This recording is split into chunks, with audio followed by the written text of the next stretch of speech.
नमस्कार साथियों, कैसे हैं आप सब।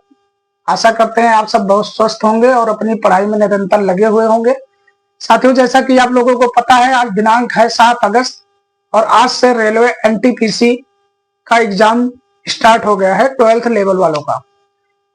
साथियों, आज पहला दिन खत्म हुआ पेपर का और पेपर में जो भी मैथ से रिलेटेड क्वेश्चन आए थे, जो भी हमारे साथी भाई पेपर देने गए थे, जब हम उनसे बात किए तो उन्होंने बताया कि पेपर का पैटर्न मैथ का ऐसे ही आ रहा है। तो उनसे मिली जानकारी के अनुसार आज हम कुछ प्रश्नों को यहाँ पर आपको सॉल्व करके दिखाएंगे कि ये पैटर्न एग्जाम में रेलवे एनटीपीसी का आ रहा है। और हमारे जितने भी साथी हैं, जितने भी भाई हैं जो पेपर देने जाने वाले हैं, तो इस पैटर्न से रिलेटेड क्वेश्चन को जरूर एक बार रिवाइज कर लें ताकि उनको एग्जाम सेंटर पर कोई दिक्कत ना आए।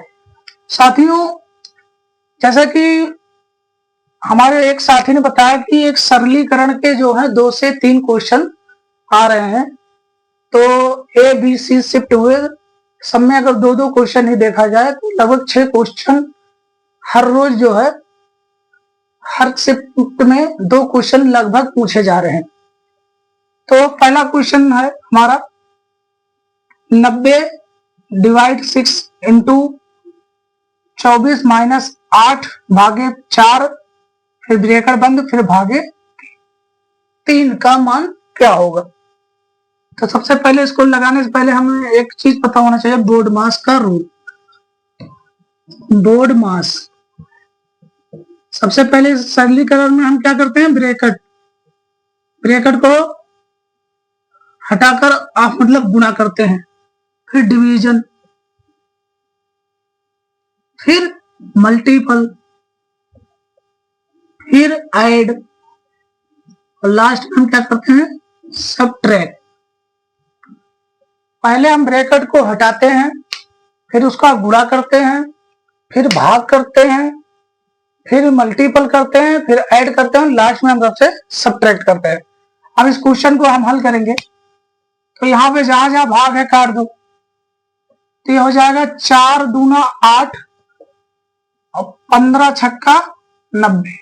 तो यहां से बचा 15, यहां गुणा 24 में से 2 घटेगा तो 22 भागा 3 से काट दो, 3 कन्नम 3 और 3 पचे 15 और 22 पंचे 110। जो इसका करेक्ट आंसर होगा ऑप्शन नंबर बी होगा।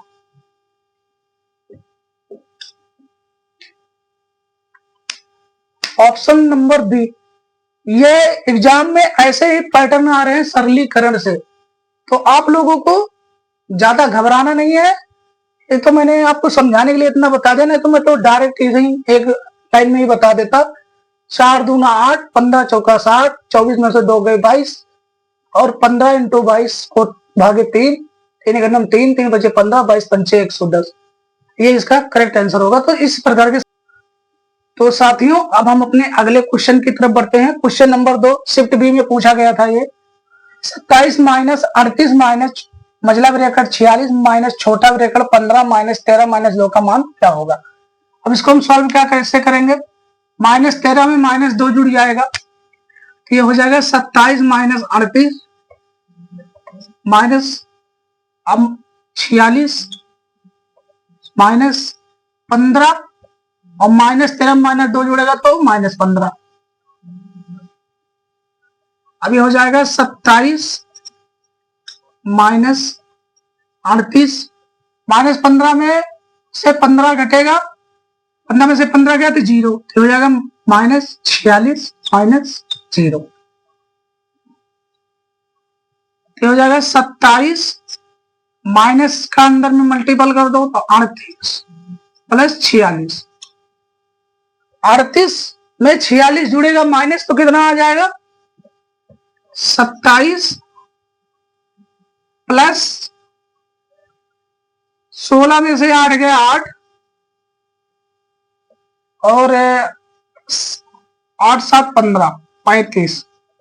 जो इसका राइट आंसर होगा वो 35 होगा।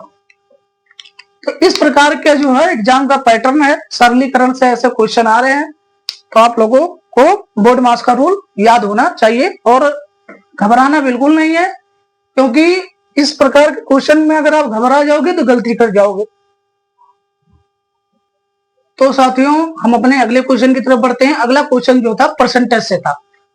क्वेश्चन पूछा था यदि किसी वस्तु का विक्रय मूल्य और क्रय मूल्य का अनुपात 21:8 का अनुपात है तो लाभ प्रतिशत हमें बताना है। तो सबसे पहले एसपी और सीपी, एक चीज हमेशा याद रखना, लाभ जो होगा वो हमेशा हमें, लाभ या हानि दोनों हमेशा हमें क्रय मूल्य पर होगा। दोनों खोज किस पे होगा? लाभ होता है या हानि होता है, दोनों हमें क्रय मूल्य पर ही होता है। कह रहा है कि 8 रुपए में खरीदा था और 21 रुपए में बेच दिया। कोई सामान 8 रुपए में खरीदा है और जो है 21 रुपए में बेच दिया है, तो लाभ कितने का हो रहा है? 13 रुपए का। तो फार्मूला हमारा क्या होता है? SP/CP into 100। लाभ हो या हानि दोनों होता किस पे है? सीपी पे, कॉस्ट प्राइस। तो हमें कितने रुपए का लाभ हो रहा है? 13। और सीपी हमारा कितना है? 8 इंटू 100 भाग कर दो। 4 से काटो, 4 दूना 8, 4 दूना 8, 4 पंचे 20। अब ये हो जाएगा 25 और इसका गुणा कर लो। 25 का 75, हासिल आया 7 और 25 कन्नम 25, 25 7 32, 325/2 भाग दे दो। 2 कन्नम 2, 2 छंग 12, पॉइंट लो, 2 दूना 4, पॉइंट लगा लो, 2 पंचे 10। हमारा जो करेक्ट आंसर होगा वो 162.5 होगा। तो परसेंटेज के भी ठीक ठाक क्वेश्चन जो है एग्जाम में पूछे जा रहे हैं। तो हमारे जितने भी साथी हैं परसेंटेज और सरलीकरण, नंबर सिस्टम, मतलब मैथ जो है बहुत हार्ड नहीं पूछ रहा है, एकदम बेसिक पूछ रहा है, बस आपको भटकना नहीं है।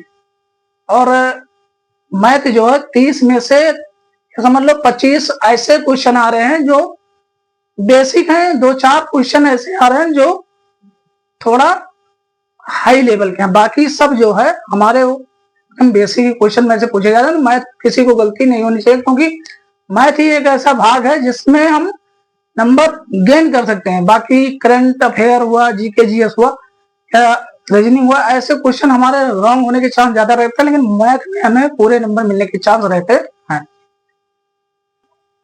तो दोस्तों बढ़ते हैं हम अपने अगले क्वेश्चन की तरफ। अगला कौन सा क्वेश्चन पूछा गया था?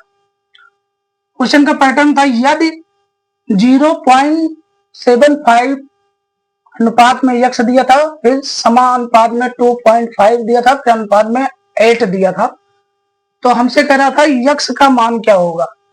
तो आप सभी को पता है कि जब अनुपात समानुपात हम पढ़ते हैं और जब संख्याएं ऐसी दी हुई हो तो हम क्या कहते हैं? बाहरी पदों का आपस में गुणा करते हैं और बराबर आंतरिक पदों का जो है आपस में गुणा करते हैं। तो इसका इसमें गुणा हो जाएगा और इसका इसमें हो जाएगा। 0.75 इंटू 8 बराबर x गुणे 2.5। अब ये हो जाएगा x equal to 0.75 into 8 upon 2.5। अब दशमलव यहाँ 2 देते हैं, यहाँ 1 तो बराबर कर लो, यहाँ 1 0 बढ़ा लो, तो दशमलव से दशमलव कट गया। 25 से काटो, 25 से कन्नम 25, 25 75, फिर 2 से काट दो, 2 पंचे 10, 2 चौक 8, तो x इक्वल टू आ गया 12/5।